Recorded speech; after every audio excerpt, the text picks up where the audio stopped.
Hello, and welcome to episode number 40 of the Herald's Horn. On this one, it's just me. Actually, astounding that we made it 40 whole episodes without one of the co-hosts not being able to make it, but all three of the co-hosts were out of commission this week, not available, and so I am trying something a little new and different, which is, well, it's just me. It's just me on the podcast today, so without any further ado, run the theme song?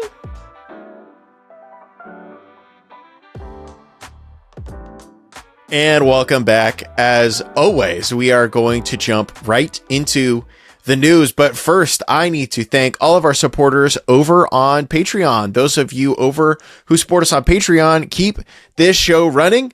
Put a little money in my pocket and also help me buy some cool stuff. Like I just changed over my setup from being USB-C driven to being XLR because my setup could not actually adequately power this mic. So I had to go to the XLR route. It wasn't expensive, but it wasn't cheap either. And I could only do that thanks to supporters of people over on Patreon, like our first chair patron, Baldrald. I also want to shout out all of our new patrons since last episode, and that would be Jared Pierce. Thank you very much, everyone, for the support. If you are interested in supporting the show, check out the Patreon in the description. You get cool stuff like bonus content from the show. It's all bonus content from the show. We have extra questions with guests. We have cut content from throughout the catalog, and we also have occasional exclusive whole podcast episodes that are kind of like this, actually. It's called Cal's Corner. It's just me yapping all by my lonesome. The one bit of news that we really have today, as far as objective news, I wanted to talk about the remaining SCGcons for the year. They have all been announced. So if you are interested in checking out kind of, I would say, mid-sized Magic events, if we're calling a MagicCon a big Magic event, then the SCGcons for the rest of the year would be your kind of classic mid-sized event. They're not going to be, 5 figures of people milling in and out of there, but there will be a couple thousand people hanging out. Usually there is a main event in all 4 of these SCG cons have a big main event, and then there'll be other stuff to do. There'll probably be a CDH tournament. There will be plenty of side events for other constructed formats. There will be on-demand limited, all that kind of classic stuff. We have SCGcon Orlando, August 29th to 31st. That is a to be announced Spotlight Series event. So if you remember from previous episodes, Spotlight Series is pretty much an ongoing newer set of events that Magic the Gathering is running, where there is just a format that is the Spotlight, and these events have pretty high prizes, all that kind of stuff. I would guess that this will not be Modern, because that is going to be smack dab in the middle of Modern RC season. So probably not actually Modern, so it'll be either Pioneer or Standard. My bet is probably on Pioneer, because the last 2 Spotlight series we had were Modern and Standard off the top of my head. Moving on, we have SCGcon Houston in October 17th through 19th. That will be a regional championship for the Modern format. Be interesting to see where the Modern format is by that time, because like we talked about last episode here on the Herald's Horn, it's almost certainly going to be seeing some bans in the upcoming BNR announcement. A lot of people are anticipating that Underworld Breach will be the card that is exiting our beloved Modern format at that time, which will keep Mox Opal unbanned. And then it'll be interesting to see where the format evolves from there. I personally am interested in seeing what kind of cool decks a Tameo Inquisitive Student finds herself inserted into without being a de facto Underworld Breach card. Obviously this deck's really strong. It has a really good combo win, but I can't help but feel like parts of this shell would still just be completely playable. Just play a bunch of 1-drop legendary creatures. They turn on your Mox Amber. Mox Amber helps get up your Mox Opal count. Mox Opal can cast all types of cool spells. So I, for one, am really hoping to see some kind of, is it not Delver, but, a lot of the same style. You have Tameo on 1, Ragavan on 1, a bunch of cool non-creature spells. Am I cooking? Maybe. Who knows? So SCGcon Baltimore, October 24th through 26th, a ways out, but that is going to be another TBA Spotlight series. So just another really big constructed event. for people to focus on just the next weekend after SCGcon Houston 2, which is it's kind of interesting to me. I wouldn't have expected to see that.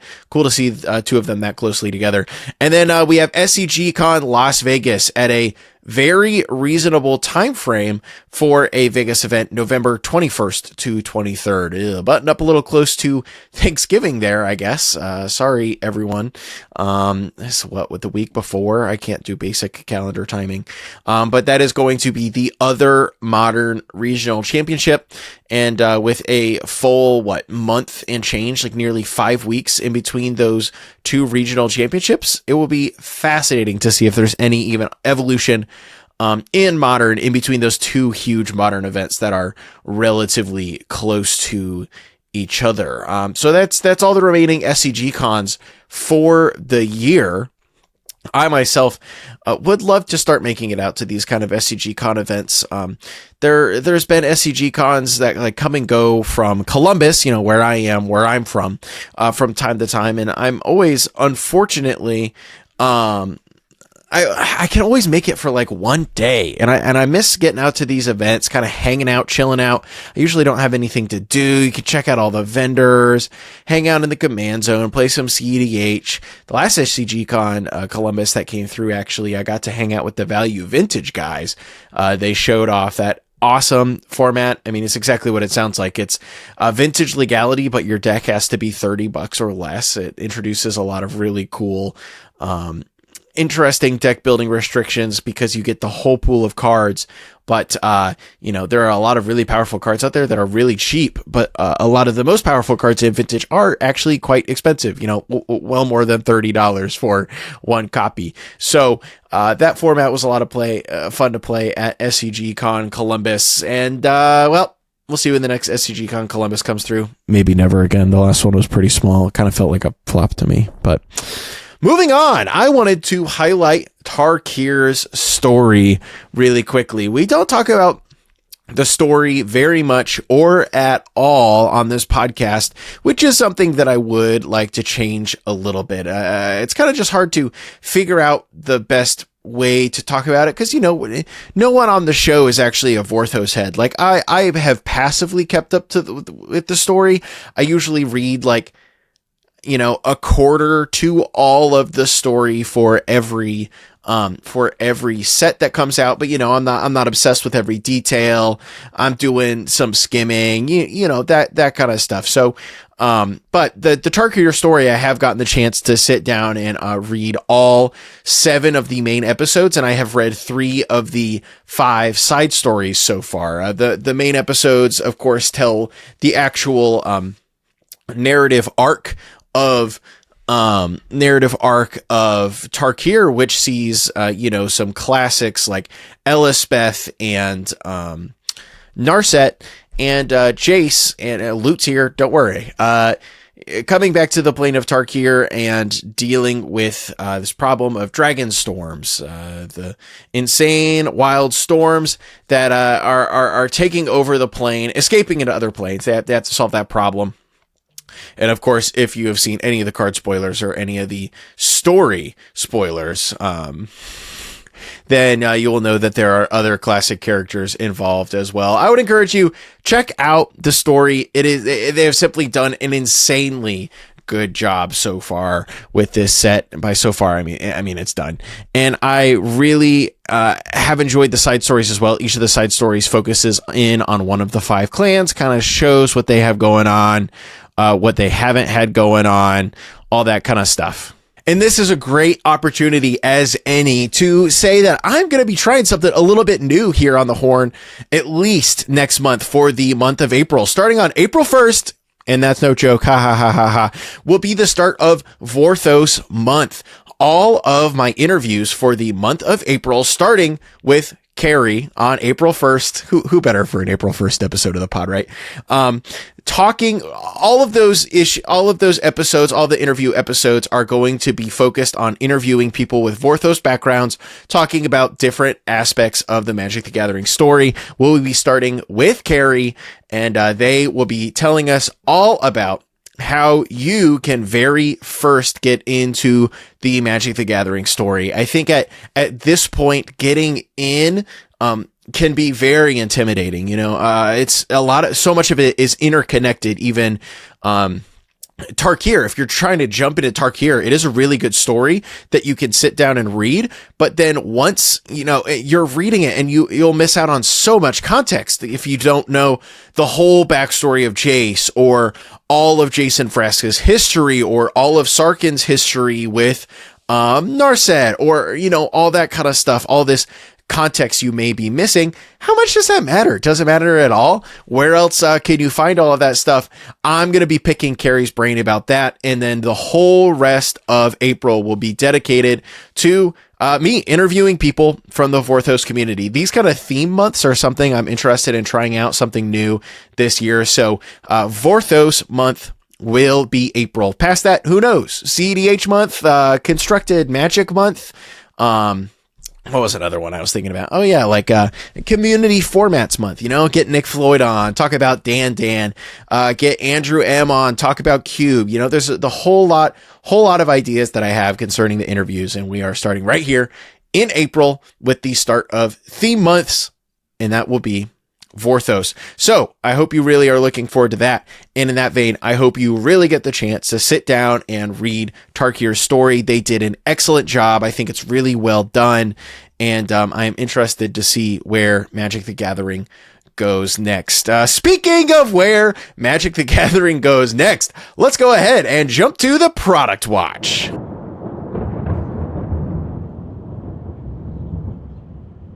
Welcome to the Product Watch, the part of the show where we talk about all of the Magic the Gathering cards that are coming down the pipeline, have released recently, all that kind of exciting stuff. Really quickly, I want to note that on next week's episode, we are going to have a little bit of an Aether Drift retrospective, talking about some of our, each of our kind of our favorite cards, some of our least favorite cards, what we liked, what we didn't like. It won't, it's not like a set review episode or anything like that. It'll just be a nice little 20-minute conversation where I think we get to look back on Aether Drift, say what we liked, didn't like about it.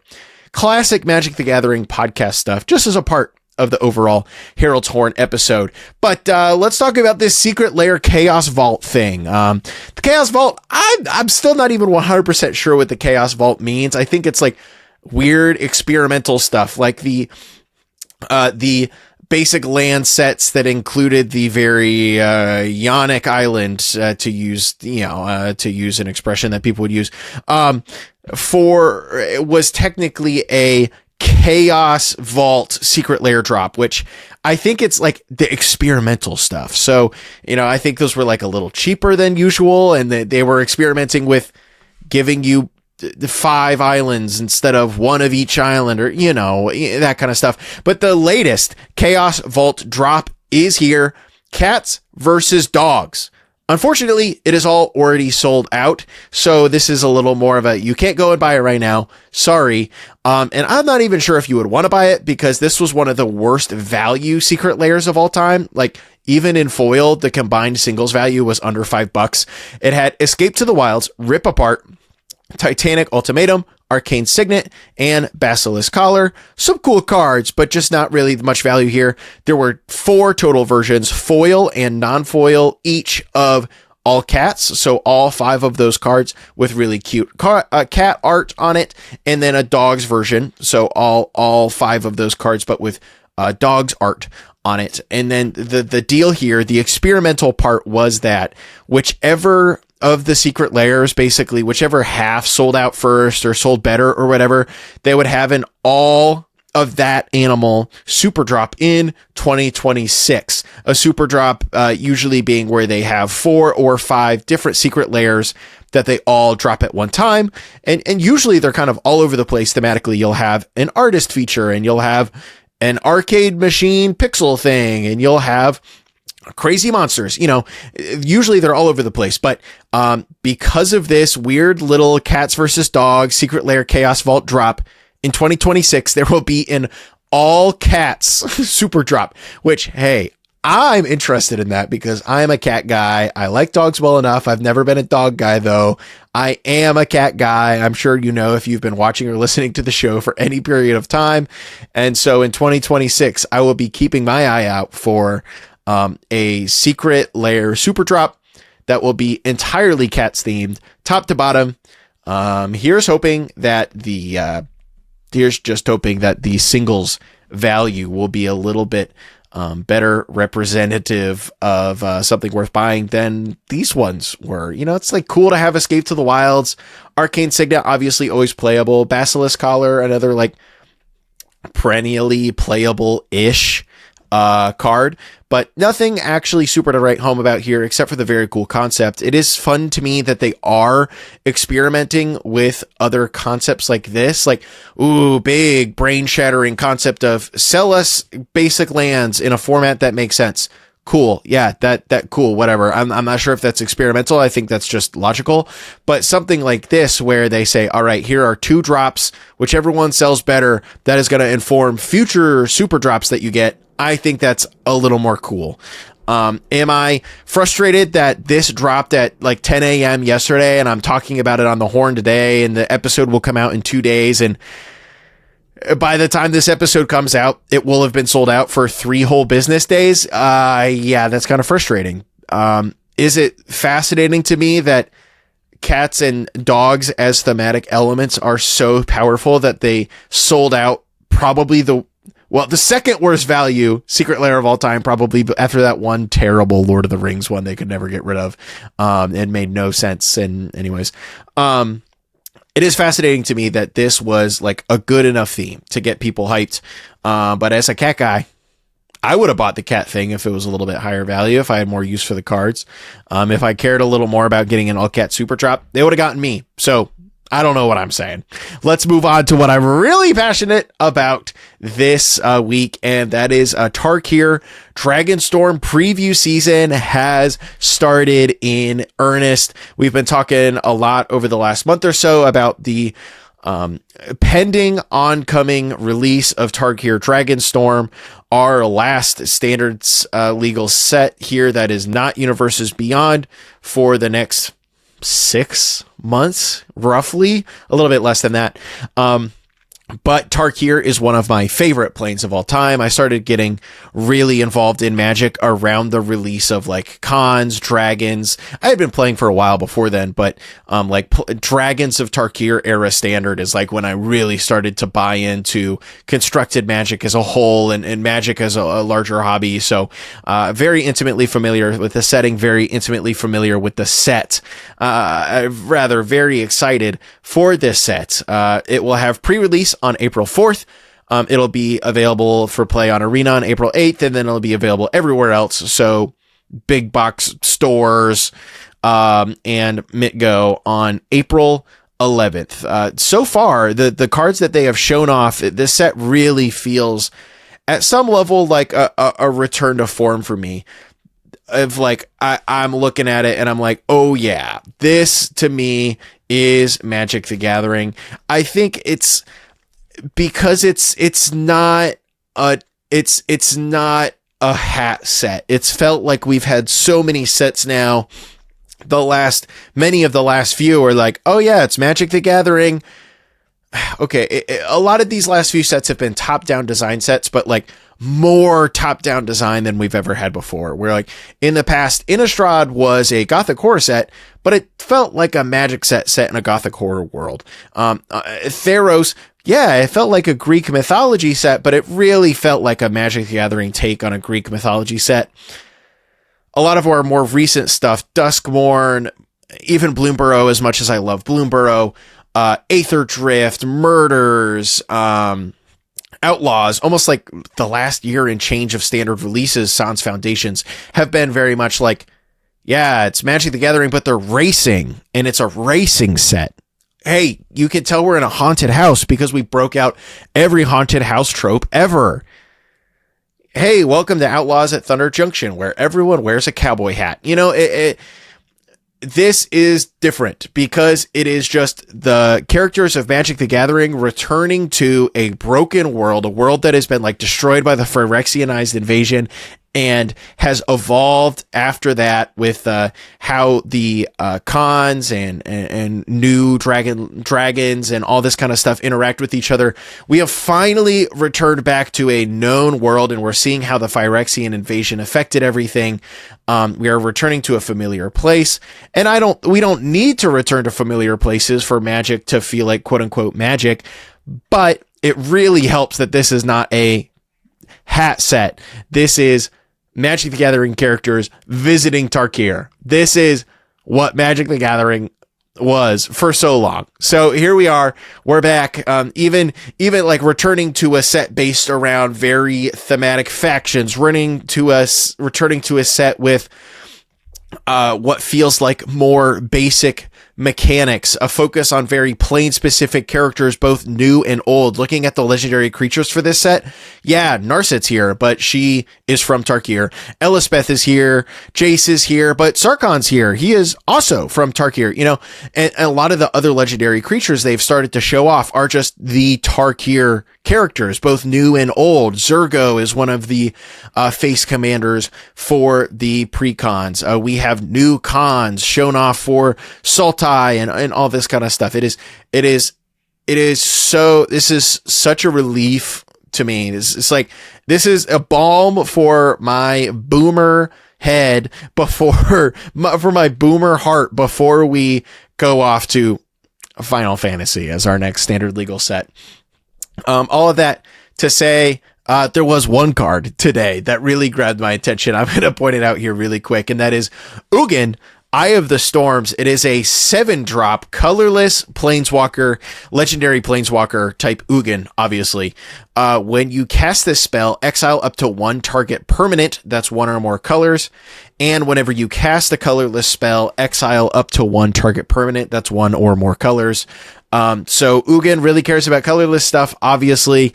And we get the thematic effect here of his Ghostfire Breath, which can pretty much obliterate everything.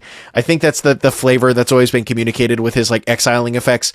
Ugin can basically blow up anything he wants. How exciting. +2, you gain 3 life and draw a card. 0, add 3 colorless mana, and it is specifically 3 pips of the diamond colorless mana. -11, search your library for any number of colorless non-land cards, exile them, then shuffle. Until end of turn, you may cast those cards without paying their mana cost. And it comes in with 7 loyalty. Pretty cool design, very fun design. You have to plus it twice, and it takes no damage to then ultimate it. And if you ultimate it, that is really a win the game card right there, that's for sure. But I think in general, this is a win the game card, especially if you are able to build around it in make a bunch of colorless spells, have a bunch of colorless spells in your deck. I would be fascinated to see if this ends up being like a standard playable card. If you can get some colorless spells going. I can't think of any super powerful colorless spells in standard off the top of my head. And maybe this will be a fun one of playable in Tron, if Tron is ever playable outside of an Eldrazi context in Modern ever again. So this set's really exciting. Apologies, I'm recording this on Tuesday. The set has been premiering for just a couple of hours now, and we haven't seen much, but everything I've seen of the set so far is so promising, and I'm sure that like Emma and Dan share my opinions, and I gotta get Lexi on the show. We have got to introduce Lexi to Tarkir. I'm telling you what, Tarkir, coolest plane ever. And that's all we've got for the product watch this week as well. So let's move on to our final recurring segment for this episode, and that is the letter to the editor. Here on the letter to the editor, we on the Herald's Horn, and by we on this episode, I mean me, answer your burning questions, interact with your thoughts. Whatever you send to us, if it is decent enough to air, we will answer it. If you would like to send in your own letter to the editor, you can do so in 2 ways. Join up on Patreon and respond to the letter to the editor thread. Easy. Or even easier, probably, email me at editorial@heraldshorn.com. This week, we once again have a letter to the editor from prolific Patreon member Dusty Cupboards. They ask, after years of hearing discussion and inside jokes about Stephen Menendian's, I can never pronounce his name, classic, 400-page book about the Magic card, Gush, I finally bought a copy. Hardcover, duh. If you had to write 400 pages about a single Magic card, which one would you choose? who would you dedicate it to? Tough question. A really cool and fun question. I really, really liked this one. I grabbed this one out of the Patreon list. And I think if I had to write 400 pages about any single Magic card, me personally, this does feel like a complete and total cop-out answer right now, but it's got to be Dan. It's got to be Dan for me. Would the whole thing be about Dan Itself? No, but there is so much that you could write about. You could write about Dan the card. You could write about the design process of Arabian Nights and how they have simply never actually made another set fully based on real life, quote unquote IP, like 1001 Nights until the more recent stuff. You could talk about fan formats. You could talk about Nick Floyd. You could talk about people looking for different ways to interact with the game of Magic the Gathering. You could talk about why, for the longest time, bad, quote unquote, Magic cards had to exist and why that is no longer a design philosophy anymore. You could talk about the time shifted sheet in Time Spiral. There's so many perspective things that you could talk. You could talk about the mechanic of Island Home. I think you could write. I don't know if I could write 400 pages about it, but I think I could write way more pages about it than any other card, at least right now. Everything related to Dan. There's so many things. I think this really, I just last week, Ristic Studies Sam came out with his latest video. It was called 50 Magic Cards that are about everything and nothing. And it was kind of just like really quick, one sentence to one paragraph little. This is a Magic the Gathering card that you could probably do a whole research project on, a whole video on, but instead I'm going to do 50 little things just mentioning one about them. And Dan was one of those cards. And it was even about something that I didn't mention here, which is that the original Drew Tucker art for Dan is MIA because it was stolen from the collector that originally purchased it. And ever since then, its location has been unknown. It's been missing for 15 plus years, which is, I think, given some of the thematicness around Dan itself is maybe appropriate. But it is also sad. Would love to see that come back up sometime. But that whole, there are so many Magic the Gathering cards out there that have such insane stories. Every single Magic card is important to someone. And I think that is simply so cool. It's one of the coolest things about Magic the Gathering. Sam's video about that really drove that home to me. And this question from Dusty Cupboards also had me thinking about very similar things as well. And maybe one day I will write a book about Dan. I'll probably write a zine. I'll probably make a zine about Dan sooner rather than later. And by that, I mean within like a 2-year time span. But Dusty, thank you so much for the question. And honestly, if we don't have if we run low on letters to the editors in the future, I very well may just ask this one again to run it by the other co-hosts. Cause I just like this one so much. And now that we have the letter to the editor out of the way, that is all we have for this episode. Normally, this is where I would ask the co-hosts if they have anything else that they like to leave you with, but it's just me. So I will leave you with this. Go and read the Magic the Gathering story for Tarkir Dragonstorm, and go and listen to the interview with Matt Sperling that was just released this last Tuesday. I'm continuing to split up the interview sections and the news sections just because it's a little easier on my time. It lets me plan things around the interview a little bit more. So if you could go back and listen to that, I would really appreciate it. And honestly, I think you'll really like it. We had a very long conversation about how pros prepare for the Pro Tour, how he has more of a part-time pro these days, how the game is a little bit different for him, and a whole litany of other topics to do with misconceptions around pro play, judging, discourse, all that kind of stuff. It's a great conversation. You're gonna love it. Without any further ado, let's just end the episode. Thank you so much for listening, and we will see you next Tuesday and next Thursday. Bye-bye. Thank you so much for listening. If you have feedback, would like to sponsor us, or would like to submit something to the Letters to the Editor segment, email me at editorial@heraldhorn.com. The show is hosted, produced and edited by me, Cal Jones. The rest of the team is, of course, our co-hosts, Emma Partlow, Dan, better known as Moderately Anonymous MTG, and Lexi, better known as Black Girl Mage. We're having so much fun making this show. I hope you're enjoying listening to it. We'll see you next week.